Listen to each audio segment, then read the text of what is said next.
est une matière naturelle vitale. Aucun être vivant ne peut s'en passer. Elle est exploitée depuis des millénaires dans des sources et des puits pour des usages domestiques, la pratique de l'agriculture et de l'élevage. La disponibilité de l'eau pour l'homme et pour les milieux terrestres peut poser problème dans les régions arides. D'autre part, l'exploitation de l'eau peut se caractériser par divers aspects négatifs tels que le gaspillage, la pollution domestique, agricole et industrielle. L'eau est donc une ressource qu'il faut préserver, en particulier en Tunisie, dont les 3/4 du territoire sont semi-arides et arides. Comment se forment les ressources en eau, qu'elles soient eau de surface ou eau souterraine? Comment se fait l'exploitation des diverses ressources en eau et comment agir pour rendre cette exploitation plus rationnelle?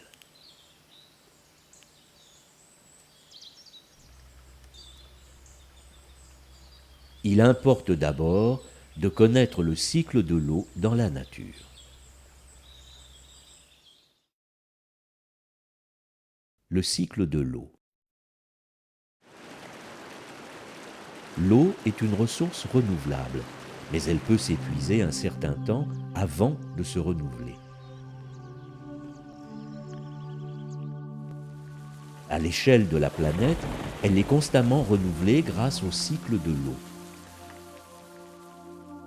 Des échanges d'eau ont lieu entre les différents réservoirs, les océans, les continents et l'atmosphère. Le moteur principal de ce cycle est l'énergie solaire. Les océans et les mers représentent la masse la plus importante en eau salée. La réserve en eau douce la plus grande se situe au niveau des glaciers des régions polaires et dans certaines des couches souterraines. L'eau est constamment en circulation entre les mers, l'atmosphère et les continents.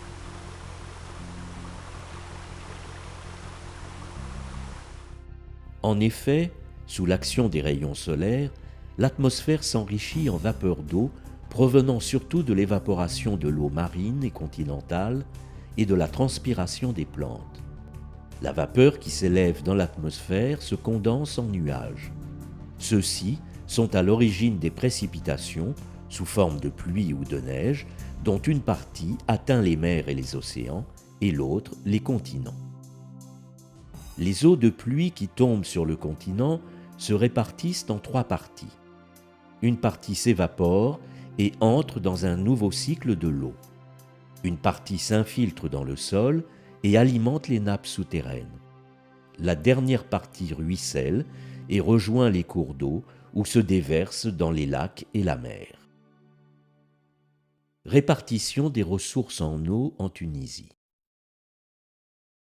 En Tunisie, les ressources sont inégalement réparties.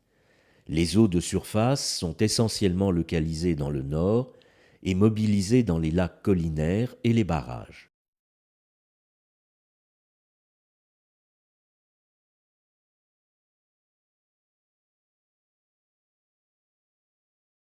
Les réserves d'eau souterraine, ou nappes, sont surtout localisées dans le sud.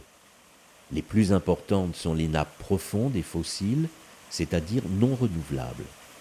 L'exploitation des nappes est réalisée grâce aux puits et forages, ainsi qu'aux sources.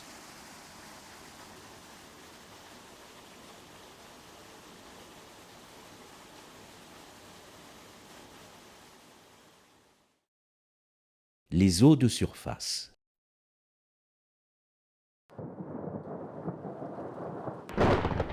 Le potentiel hydraulique de la Tunisie est étroitement lié à la pluviosité et à sa répartition.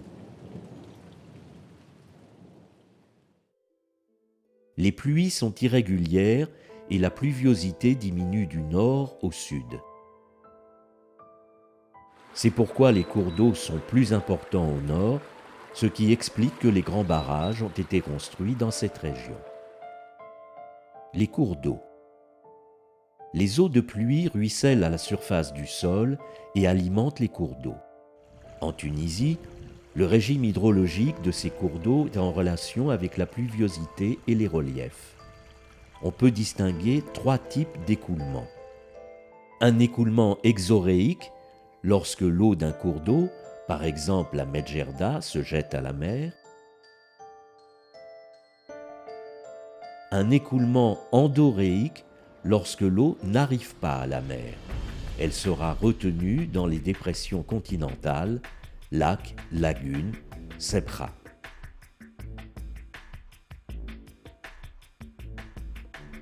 Un écoulement aréique dans les régions désertiques. L'écoulement fluviatile est rare, mais les crues sont souvent fortes. Les lacs. Ce sont des dépressions continentales remplies d'eau douce ou saumâtre et alimentées par les cours d'eau. Exemple, le lac Ischgl.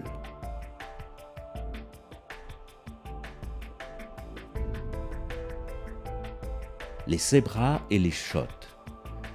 Ce sont des dépressions continentales contenant des eaux salées. Ces eaux proviennent essentiellement des eaux sauvages et des crues des oueds. Le sel provient en grande partie du lessivage des terrains par les eaux sauvages. Les barrages. Un barrage est une retenue d'eau artificielle.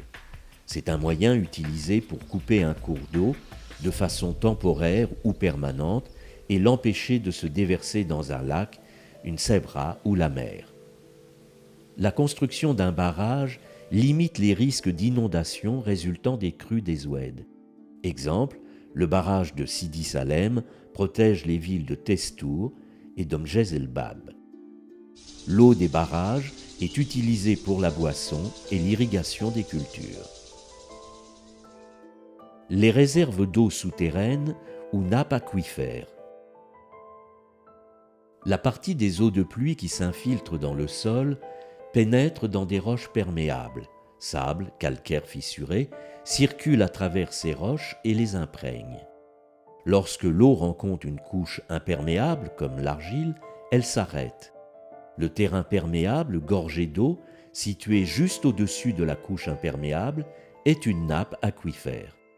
Lorsque l'on creuse un puits, on peut atteindre l'eau à des profondeurs variables suivant les endroits. La nappe reçoit l'eau de pluie sur toute sa surface. Il n'existe aucune roche imperméable entre la surface du sol et la nappe. Une telle nappe est appelée une nappe libre. La limite supérieure de saturation des couches en eau est appelée surface piézométrique. Si cette nappe affleure à la surface du sol, elle s'écoule sous forme de source.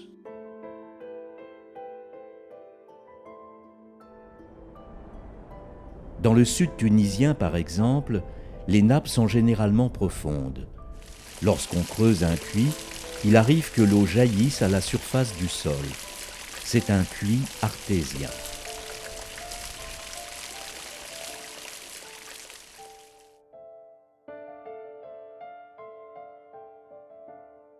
La nappe est comprise entre 2 niveaux imperméables. L'eau de cette nappe est prisonnière, captive, puisqu'elle ne peut pas s'écouler. La pression dans la nappe captive étant supérieure à la pression atmosphérique, l'eau de cette nappe jaillit dès que l'on creuse un puits.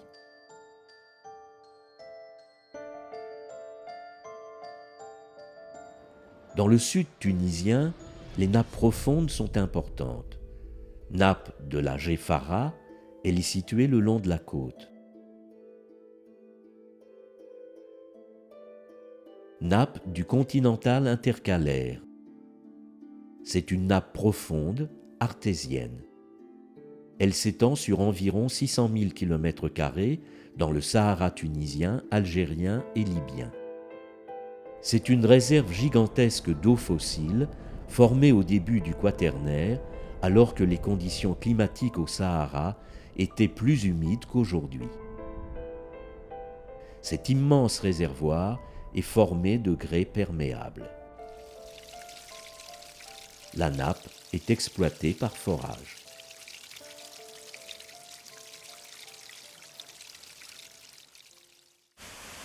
L'eau est une ressource renouvelable.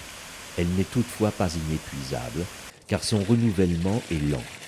Pourtant, les besoins en eau ne cessent d'augmenter. La question de l'approvisionnement en eau devient chaque jour plus préoccupante. Alors que la population triplait, la consommation en eau de l'humanité était multipliée par plus de 6, soit une augmentation 2 fois plus importante. Cela est dû non seulement à l'augmentation de la population, mais aussi à l'augmentation de la demande moyenne en eau par habitant et de l'exceptionnel développement industriel et agricole qu'a connu le XXe siècle. À cela s'ajoute une répartition très inégale des réserves d'eau à la surface de la planète. Le problème de l'eau dans le monde n'est pas uniquement quantitatif, il est aussi qualitatif. En effet, plus la consommation d'eau augmente, plus le rejet d'eau usée provenant des foyers et des industries est important. Cette pollution pose un grave problème car elle pourrait rendre les réserves progressivement inexploitables. Le rejet des déchets liquides et solides dans les grandes agglomérations et l'utilisation grandissante des engrais chimiques en agriculture menacent sérieusement les nappes aquifères, surtout les plus superficielles, c'est-à-dire les plus utilisées. On doit donc multiplier les moyens pour mieux gérer cette ressource et la préserver de la pollution. L'installation des stations d'épuration des eaux usées a donc pour objectif de réduire la charge polluante qu'elles véhiculent afin de rendre au milieu aquatique une eau de qualité, respectueuse des équilibres naturels et de ses usages futurs. L'utilisation des engrais biologiques, comme le fumier, au lieu des engrais chimiques, réduit considérablement la charge en nitrate et en phosphate des eaux de ruissellement et l'eau d'infiltration.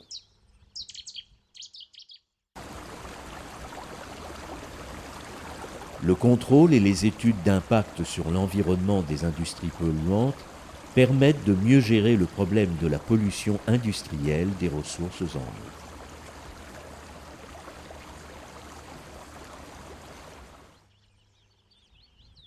La gestion rationnelle de l'eau peut se faire par l'utilisation des techniques d'économie de l'eau, telles que l'irrigation goutte à goutte ou l'installation des économiseurs d'eau au niveau des robinets dans les endroits publics et privés.